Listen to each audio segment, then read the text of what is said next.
Hello everyone, welcome to From the Star Wars Home Video Library. I'm your host Nathan P. Butler.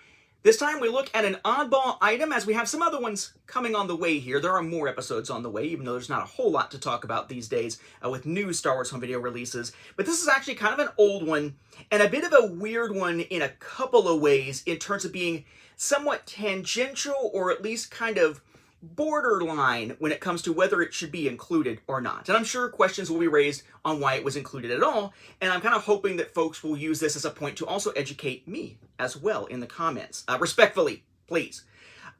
So, you may recall that on this series I have looked at things that have been fan-made, typically stuff within the bounds of fair use, so fan-made parodies, fan-made documentaries, stuff like that. But I've tended to shy away from things like fan films being released on home video by the people who made them, just like printing them off, because those kind of cross into that territory where typically it's not legal to sell those types of things.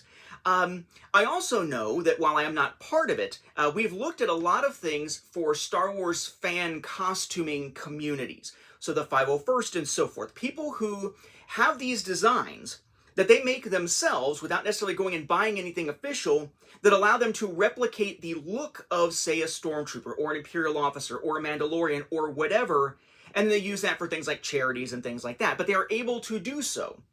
I am someone who is pretty familiar with the idea of copyright relative to home media, relative to things like books and whatnot, right? When I did a saga on home video, both first and second edition, they are collecting guides, they fall under fair use, and I made sure that every single picture in each book was taken by me from my own collection, so I'm not using any stock images that would raise any questions of the legality of the images themselves, right?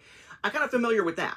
But when it comes to stuff like the costuming, I have to sit back and wonder, how is that okay? Particularly for those who make those and sell the costumes to other fans. They kind of provide that service. Well, likewise, there is a market out there for folks who are making custom and replica lightsabers that are not the official releases through, say, Hasbro or back in the day, Master Replicas. I used to have one of those nice Force FX Sabers through, I can't remember if it was Master Replicas or Hasbro at the time. It was a signature series or something. But it was basically a replica of the Anakin now / Luke / Rey lightsaber that I used to have on a mantle here. And I do, of course, now have several lightsaber toys in my collection, like the Anakin one here, the Ultimate FX Saber, because they have home video stuff in it, like in this case, Force Tech Training. But the fan-run companies and groups that make lightsabers has never been an area of expertise for me at all. But I do have a little bit of personal experience with it because you may know that I was a Star Wars podcaster for many years. I was one of the early generation of Star Wars podcasters. My first show, Chrono Radio, after which this channel is named, if you look at the URL, was way back in 2002 when it launched. It was the first Star Wars podcast that had one host and rotating guest rather than a panel of hosts. It was only the third in the English language after Jedi Talk and Digital Llama Radio. It was only the fifth overall after those two, plus also the German language, I believe it was SF Radio, Star Wars Cantina, and then Star Wars on Direct in French. So I was a podcaster pretty early, and I did it for a long time. And after about 18 years, I finally retired from podcasting in 2020. What does this have to do with the Sabers? Well, along with some other things, like a nice plaque and an art piece and whatnot, that was handed off to me by members of the community upon my retirement, was something that I thought was really cool, which is a replica saber designed after Cole and Cade Skywalker here. It's made by someone going by Crosspoint Sabers. I don't know if they're still around or not, but Crosspoint Sabers. And it's basically designed after one of the images that we see in Legacy, where it shows Cole's old saber, has the little button here that lights up, no blade on it or anything like that, and a nice little display, which if I can put it on here, and I'm going to wait to put it on there because it's kind of hard to hold up. It is a little heavy. It says, Cade's lightsaber, my son's name is Cade, a legacy from his father. And it's kind of a cool little thing here in that, if I can put this back on here, which is tricky to do while I'm looking at myself on the screen here, it has a little remote to turn on different colors.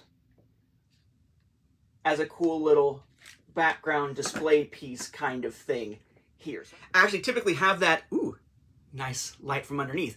I typically have that hanging here in our living room. I've got some gaming shelves in there, and in there is this plus the plaque and whatnot on the walls.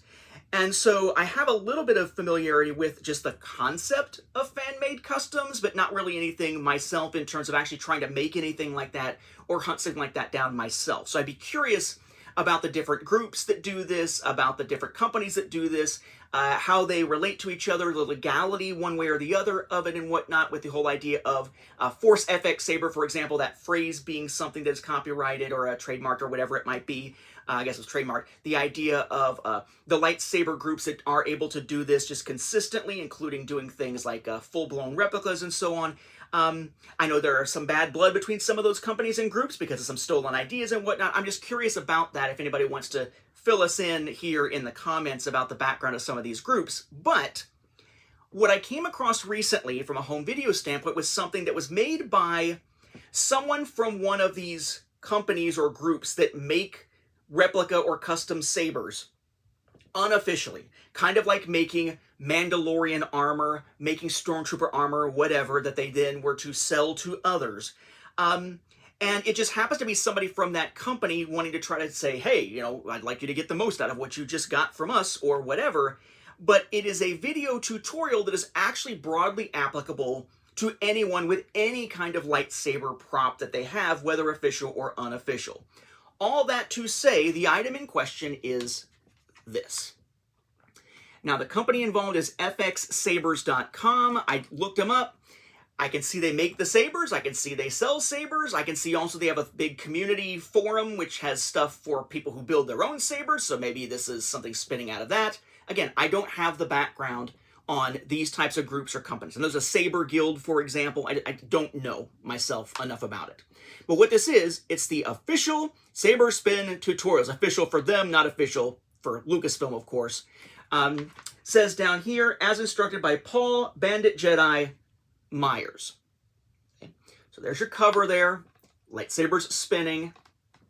The spine, you know, you get that effect that you can get, you know, in your art program. You know, this feels very homemade almost to me. So we have FX Sabers, official Saber Spin tutorials. Down here it says DVD video, kind of dark there. The back tells you what it is with the lightsaber blade here. It says, quote, awesome, I love your tutorials. Force FX Saber.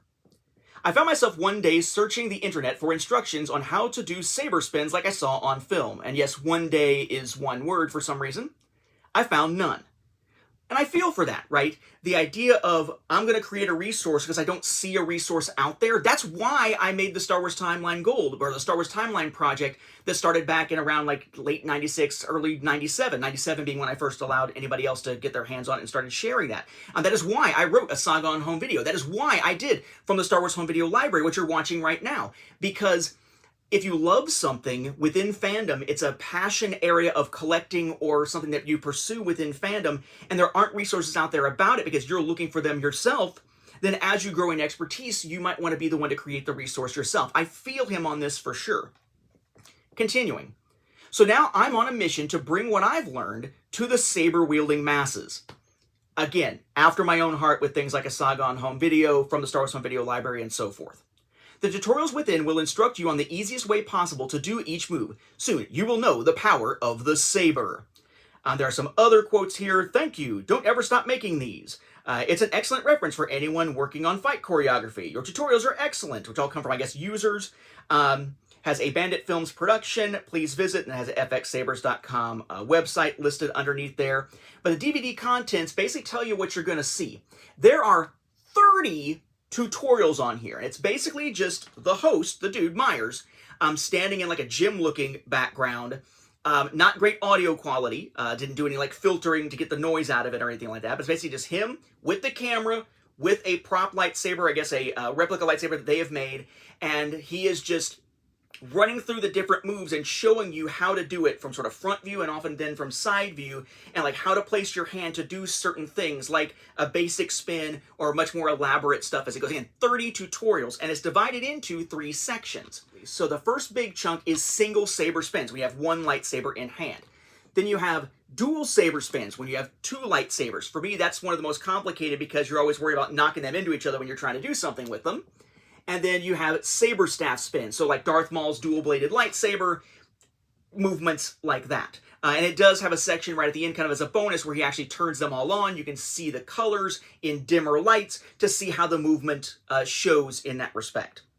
And they're really nice tutorials. They're very clear, very concise. Even somebody like me who is uncoordinated when handling, I was about to say more than one lightsaber, but really when handling a prop lightsaber at all, can actually follow these and use it to their benefit. Whether it is one from Hasbro, whether it's one from Master Replicas, whether it's one they've had custom made, whatever. If you've got a saber that has a blade, you can use this as a tutorial for spinning. I found it kind of an interesting little item here. There's not really a whole lot to it on the inside. It's just a regular case here. You have your disc, fxsabers.com, official saber spin tutorials, the 2 lightsaber blade colors there, kind of a galaxy behind everything, and then just spinning blades, again, there around the circle in the center, the hole. I couldn't find a copyright date on this. I did pop it into my PC and take a look at the disc itself, and it does show, for the directories that actually make up the content, it shows a date of 2006, so that's what I'm going with. I'm going to assume this was created in 2006 and then replicated to send along. It is, as you would imagine with something like this, it is a DVD-R, so a printed label on a DVD-R. Printed and slipped into the case and all. But yeah, kind of an interesting little oddball thing. Again, I wasn't sure whether I wanted to cover it because I don't cover bootlegs on here. But it's not bootleg per se, right? The items themselves that they're creating, I would think of as knockoffs in a sense, right? I mean, they are replicas. They are fan creations, not something official, just like homemade armor. But again, this really isn't about their company. It is about showing how to do the spins and whatnot that's broadly applicable to anyone doing this sort of thing. Kind of like if you had a company that was making Stormtrooper armor and then selling that Stormtrooper armor to other fans as a service, and they did a video about the best way to, I don't know, decorate the armor, wear the armor in the proper way, to dress properly and most efficiently or whatever. I don't know, but between that and the fact that I do have that one that was such a cool gift when I retired from podcasting, and the fact that really the story behind why this was created by this person, if we are assuming that his story is true there on the back, really resonated with me as someone who's created fan resources before. I felt, you know what, even if it is a little bit on the line, I do want to show this here and include it in my Star Wars home video library. So take it for what you will. If you are curious about that, I'm sure there are other copies out there you might be able to run across if you're someone who does some lightsaber spinning on your own and you don't want to break the stuff around you, which is usually what would happen with me, but hopefully, maybe not anymore. If, by the way, you do want to check out the one that I have there that I got as a gift, that was a custom job to recreate a Skywalker family saber from the era of Cole and Cade, I believe Crosspoint Sabers actually posted pictures of it and a little bit about it in August 2020 on their Facebook page, if you want to search for that. And with that, we'll wrap up this episode. Thank you for watching, and may the Force be with the home video viewers.